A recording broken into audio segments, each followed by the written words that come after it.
Hello friends, let us today in this very lecture, we are going to begin with solving and understanding of certain questions which are basically here presented before you to test your knowledge on the topic relations and functions. These JEE Advanced pattern questions are going to basically help us brush our entire concepts and polish our understanding about this chapter. So let's proceed with them. The first question here presented to test our knowledge basically is asking us to find the domain of a certain function. If you carefully observe, this function is obtained by taking the square root, number 1, of sine inverse 2x, number 2. Why am I saying number 1, number 2? Because there are two different types of functions involved to make the function f. I know when is my square root function defined. Well, if I proceed and start with the solution and take say under root x as my function, we all know that the domain of under root x is nothing but 0, infinity. In fact, the range also is 0, infinity. And in fact, the graph goes something like this. This is my function fx equals under root x. That means when I am saying that 0, infinity, 0 included, is the domain of under root x, I mean only real numbers which are sitting inside this interval 0, infinity are the valid inputs for under root x. No real number which is not non-negative can enter as input inside the function root x. That means for under root, this inside expression to be defined and go in the real number set, this inside expression should definitely belong to 0, infinity. That is, what is the inside expression?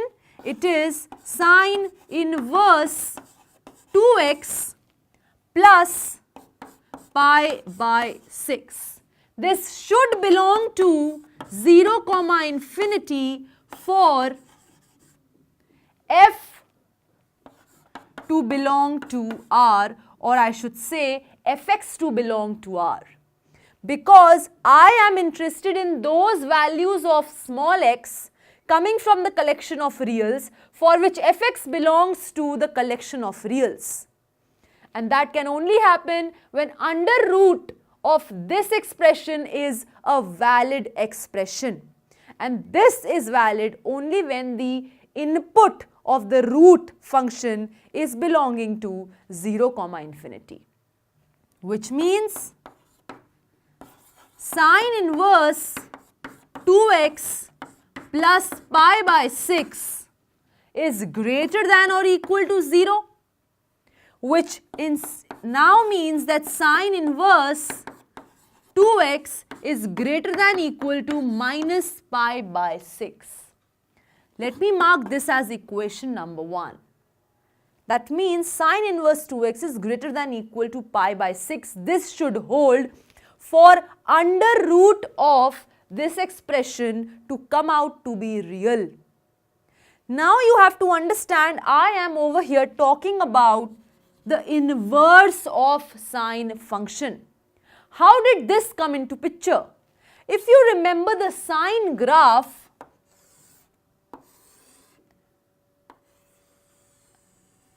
this is the behavior of the sine graph. And if I am saying this is my sine x function, obviously you can see it is not 1, 1. Yes, the range is what?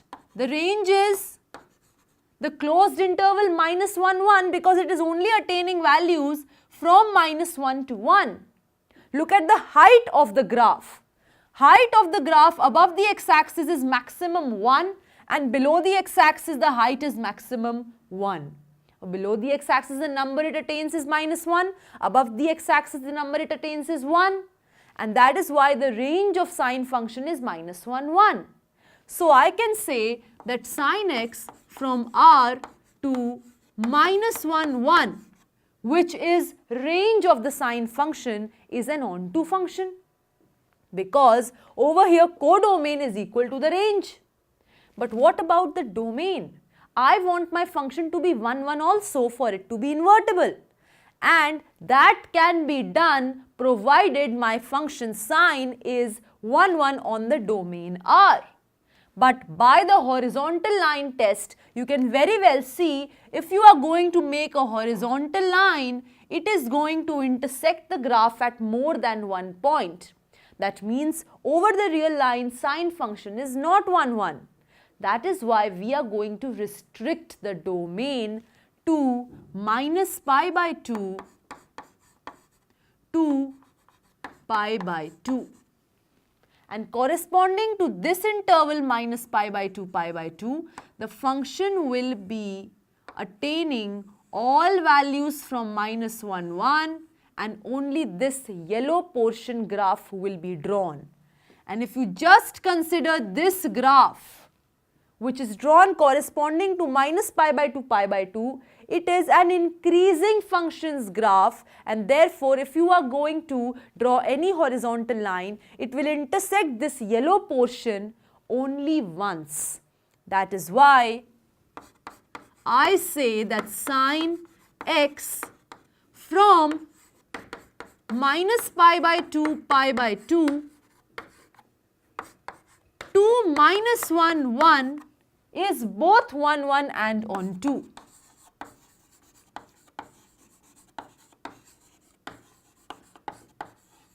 That means over this domain, every distinct member is going to distinct member. That means distinct members sitting in this domain are mapped to distinct members sitting in this codomain under the function sine. And with this codomain, because it is equal to the range, the function is onto also. And that is why sine has become 1, 1 and onto with this domain and this codomain, which implies sine x from minus pi by 2, pi by 2 to minus 1, 1 is invertible.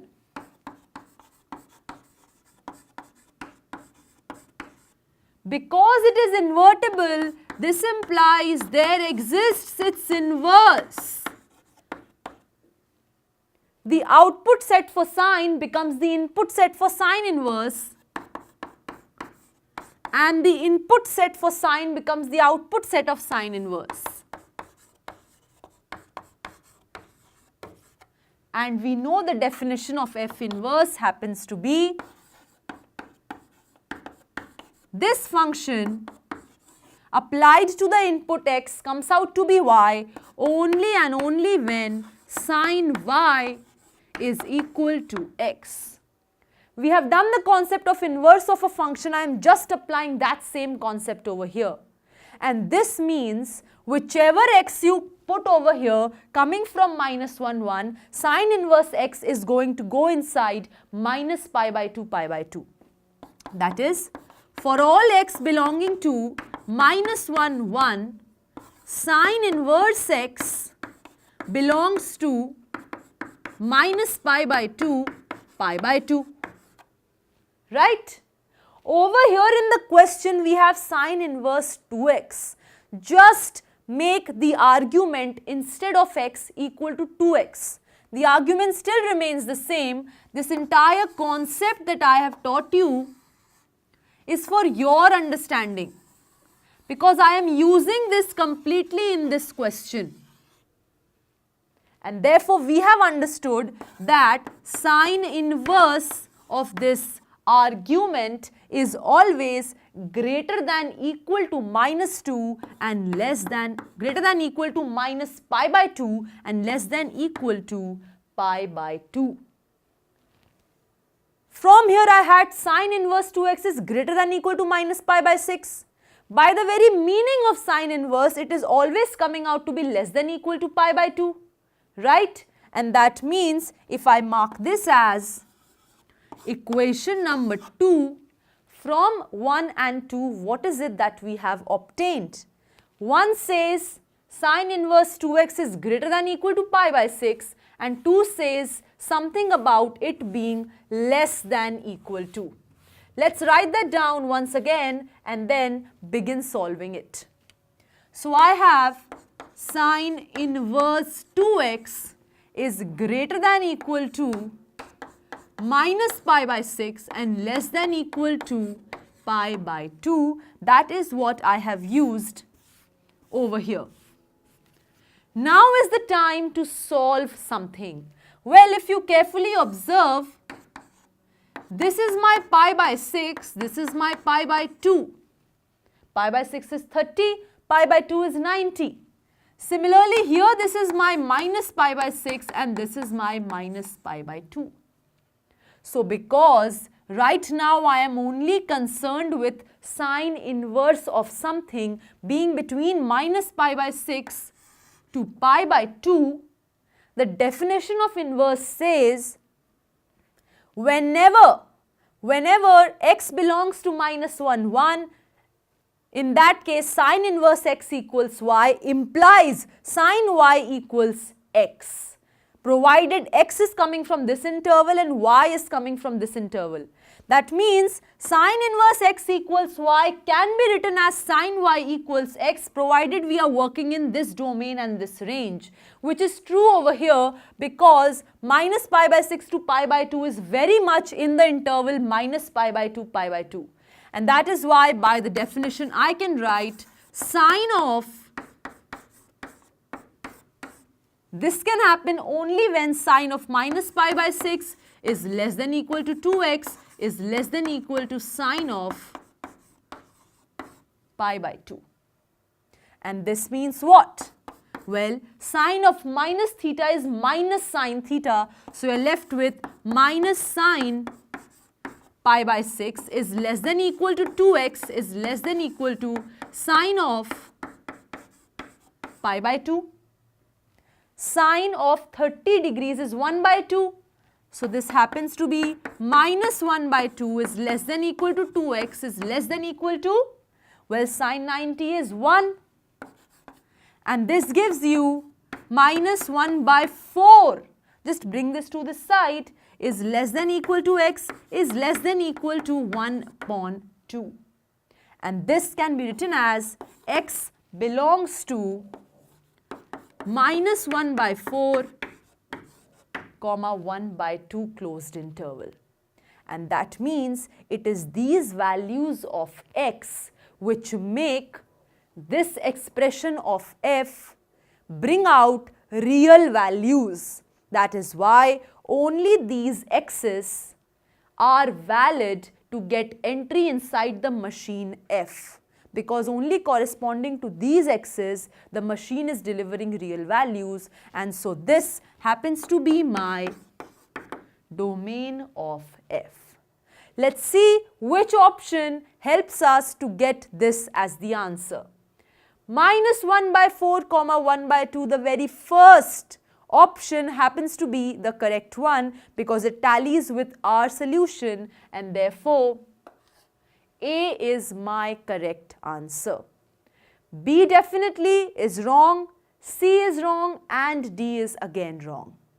This is how we proceed with the questions involving domain of a function.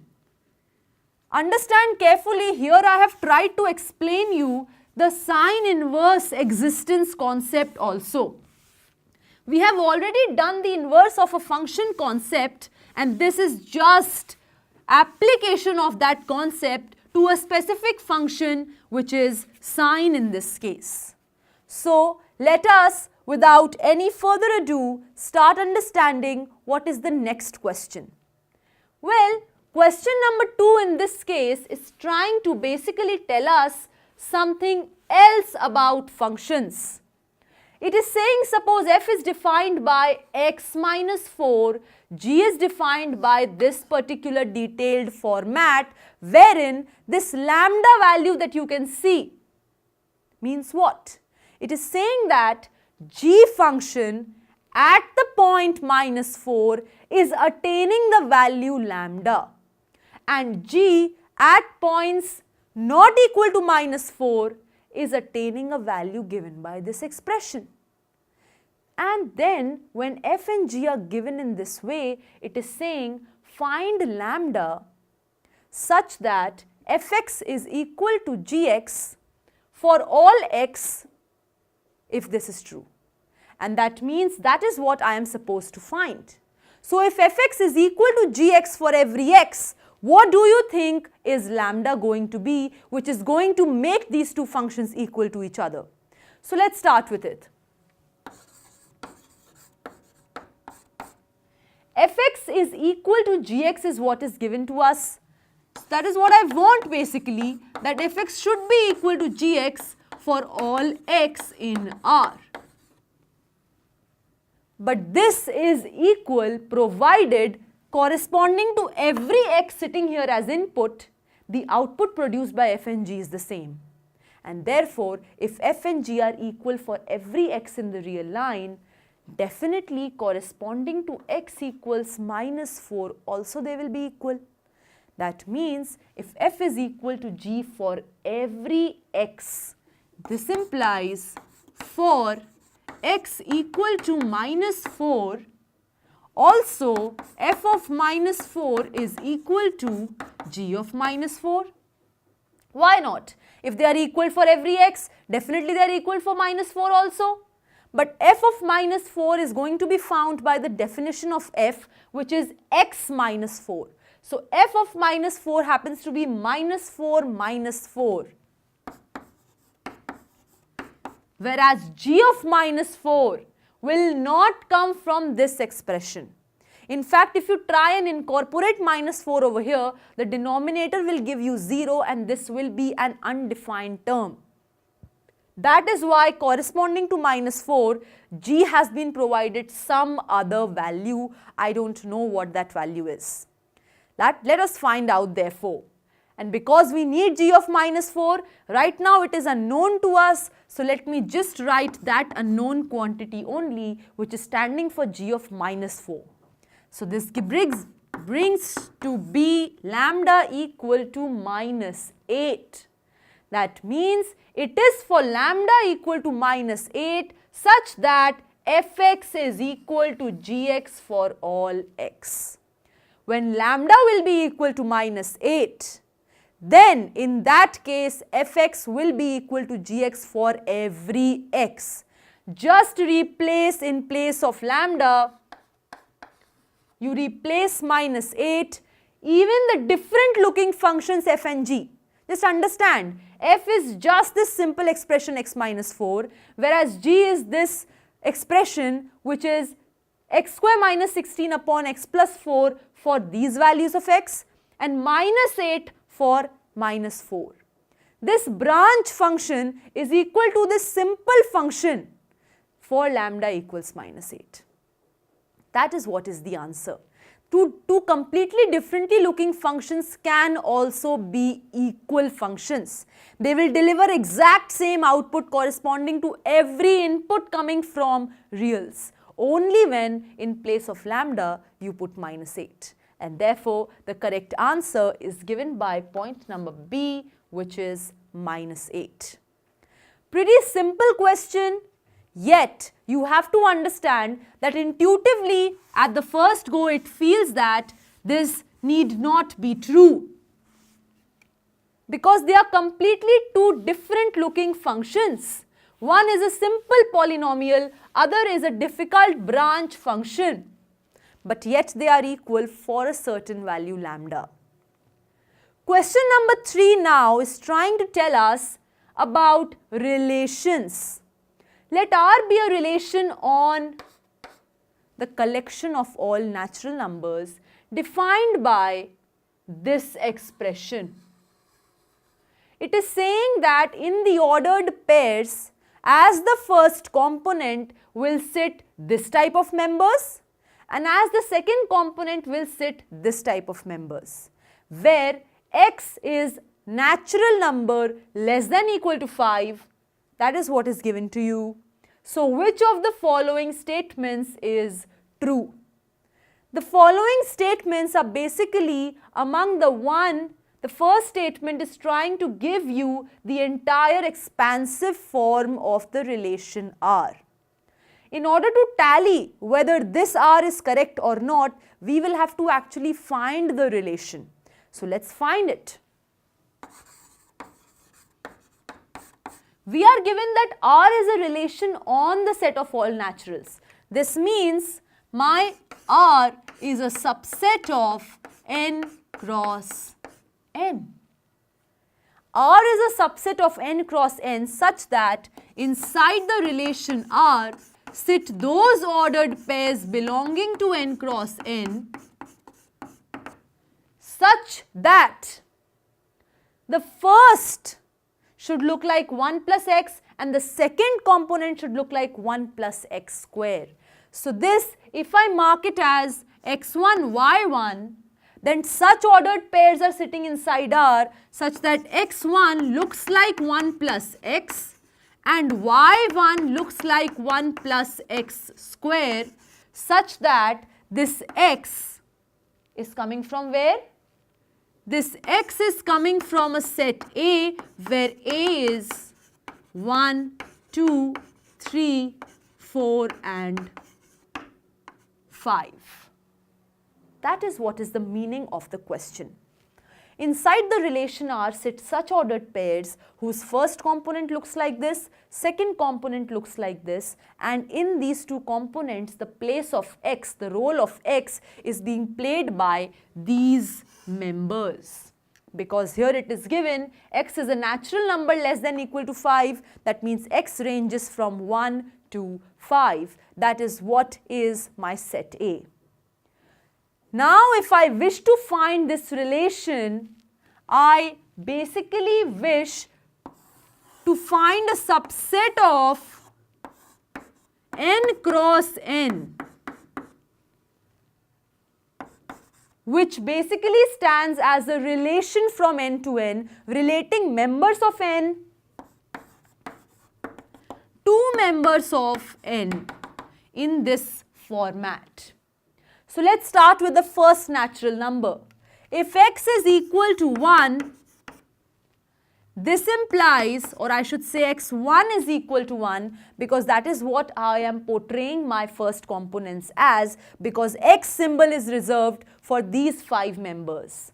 So if x1 is 1, which is the first natural number, then 1 plus x or 1 plus x1 will happen to be 1 plus 1, that is 2, and 1 plus x1 square will happen to be 1 plus 1, that is 2 again, giving you 2, 2 ordered pair belonging in the set R.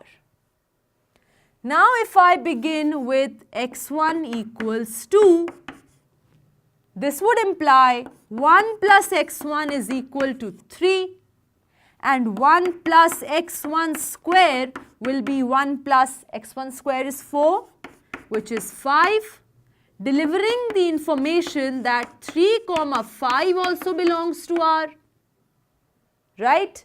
Because inside R are sitting such ordered pairs where the first component is formed with the help of 1 plus x type of things, where x is coming from 1, 2, 3, 4, 5.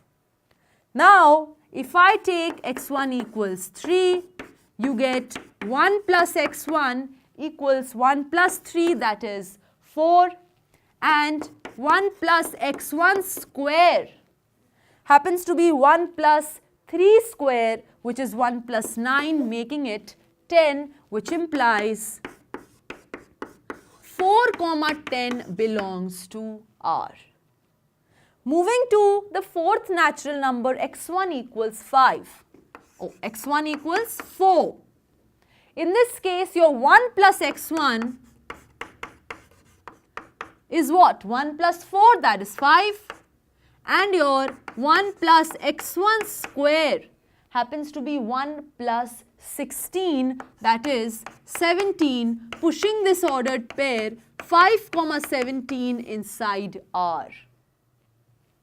Next natural number is 5, which implies 1 plus x1 gives you 6 and 1 plus x1 square gives you what? 1 plus 25, that is 26, pushing 6 comma 26 inside the relation R.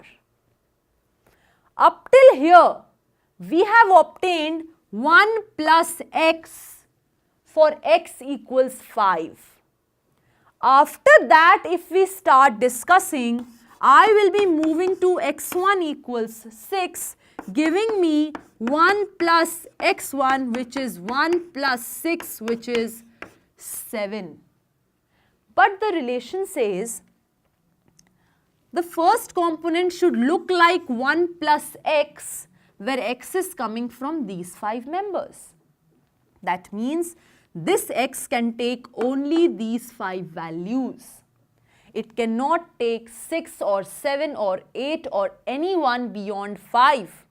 And that means our process of obtaining ordered pairs sitting inside R stops at x1 equals 5. We cannot take x1 equals 6. Or we cannot go beyond x1 equals 5, and that is why your R gets completed as the collection of ordered pairs 2, 2, 3, 5, 4, 10, 5, 17, and 6, 26. That is what it comes out to be. This R is the set of those ordered pairs wherein the first component looks like 1 plus x and second component looks like 1 plus x square, where x ranges from 1 to 5. Obviously, the domain of this R is the collection or the set of all the first components sitting in the ordered pairs, which is 2, 3, 4, 5 and 6. And the range of the same relation R, if I wish to find, happens to be the collection or the set of all the second components sitting in the ordered pairs, which are 2, 5, 10, 17 and 26.